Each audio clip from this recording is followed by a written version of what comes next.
नमस्कार दोस्तों, objective education channel पर आपका हार्दिक स्वागत है। आइए आप पढ़ते हैं समतलीय आकृतियाँ। है।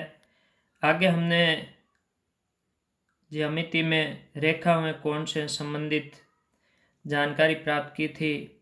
आज हम एक रीड फर्स्ट लेवल के लिए ज्यामिति का ही टॉपिक है, समतलीय आकृतियाँ।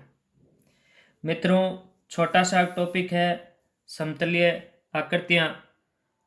समतलीय आकृतियाँ समझने से पहले हम समझते हैं कि तल दो प्रकार के होते हैं। एक होता है समतल, यानी ऐसा तल जो बिल्कुल सीधा और सपाट हो, जिस तल पर किसी भी वस्तु को आगे पीछे खिसकाया जा सकता है, वह तल समतल कहलाते हैं। दूसरा तल होता है मित्रों वक्र तल। ऐसा तल जो टेढ़ा मेढ़ा हो, पहाड़नुमा हो, उस पर किसी वस्तु को आगे पीछे आसानी से खिसकाया नहीं जा सकता, उसे हम वक्र तल कहते हैं। इन्हीं के आधार पर आज हम समतल आकृतियों के बारे में अध्ययन करेंगे। मित्रों, जिन आकृतियों का तल सभी जगह सीधा एवं सपाट हो, समतलीय आकृतियां कहलाती है।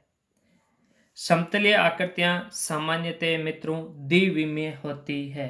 समतलीय आकृतियां सामान्यतः द्विविमीय होता है, जिसमें लंबाई और चौड़ाई होती है। जैसे त्रिभुज है मित्रों, द्विविमीय आकृति है।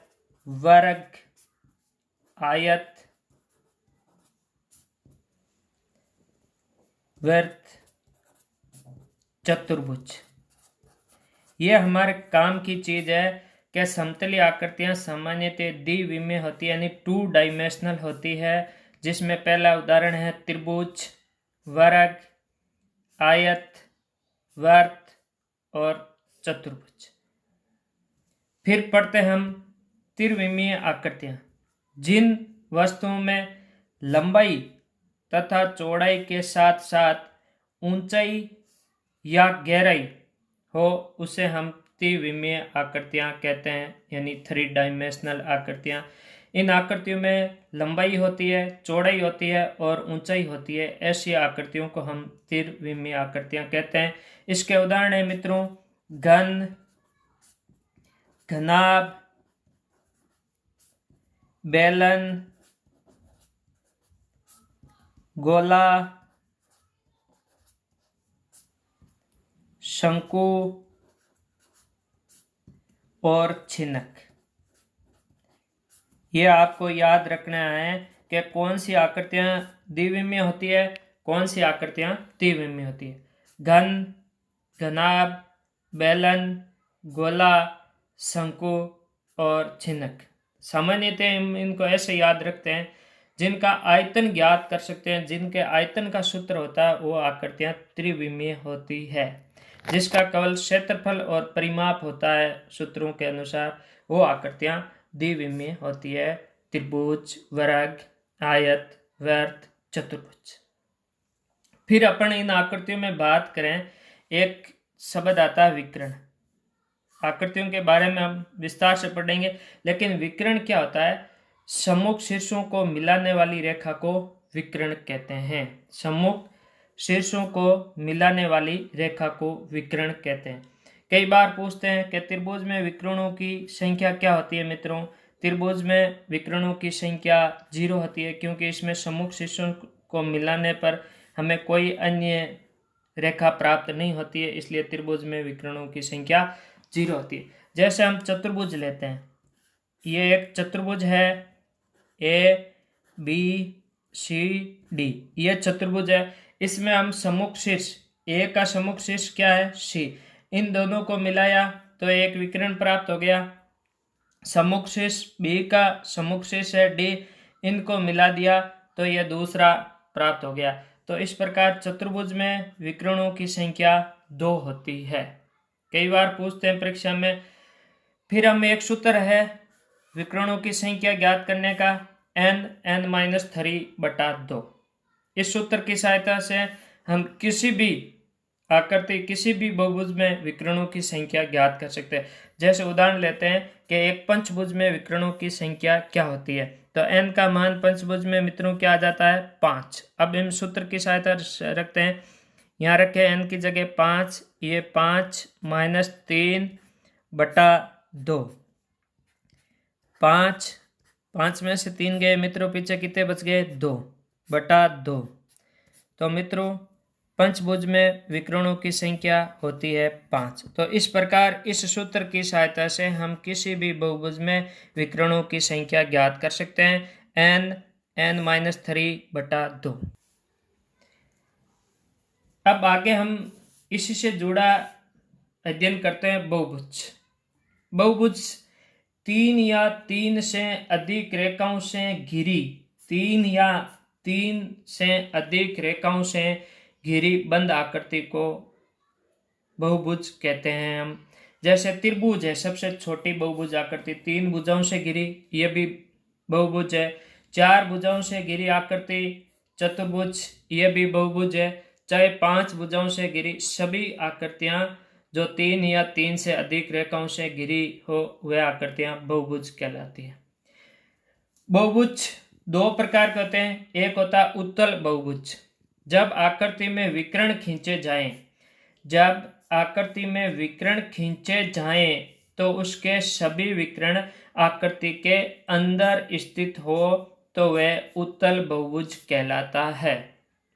तो परिभाषा के अनुसार मित्रों इसका अर्थ ये हुआ कि ये जैसे मान लो ये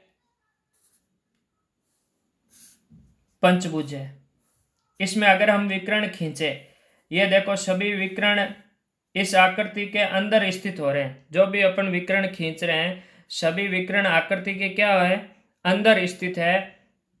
ये देख लो सभी विकर्ण है, 5 विकर्ण है जो आकृति के क्या है अंदर स्थित है।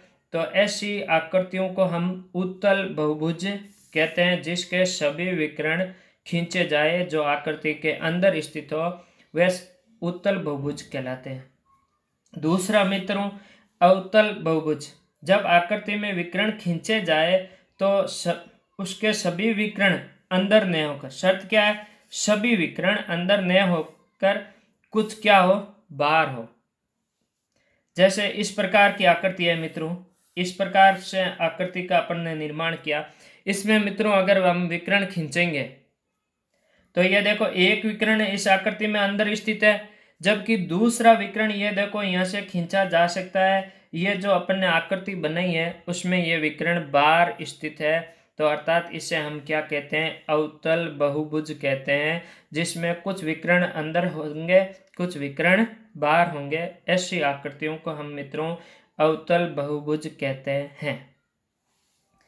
फिर इनसे जुड़ी कुछ बहुभुज से जुड़ी सामान्य बातें जो परीक्षा में पूछते हैं कि समबहुभुज में सभी अंत्य कोणों का मान n-2 गुणा 180 होता है। ये याद रखने योग्य बात है, कई बार परीक्षा में ऐसा क्वेश्चन आ चुका है कि समबहुभुज में सभी अंत्य कोणों का मान होता है n-2 गुणा 180। जैसे अपन को पता है कि त्रिभुज के तीनों कोणों का मान क्या होता है 180। हम सूत्र की सहायता से देखते हैं मित्रों, n की जगह रखे 3 माइनस के 2 गुणा 180।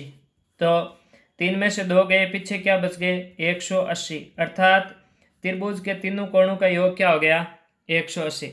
इसी प्रकार हम लेते हैं चतुर्भुज का, तो यहाँ 4 रखे और 2 माइनस गए तो बचे 2। 180 को 2 से गुणा करेंगे तो हो जाएंगे 360। तो चतुर्भुज के चारों कोणों का योग क्या होता है 360।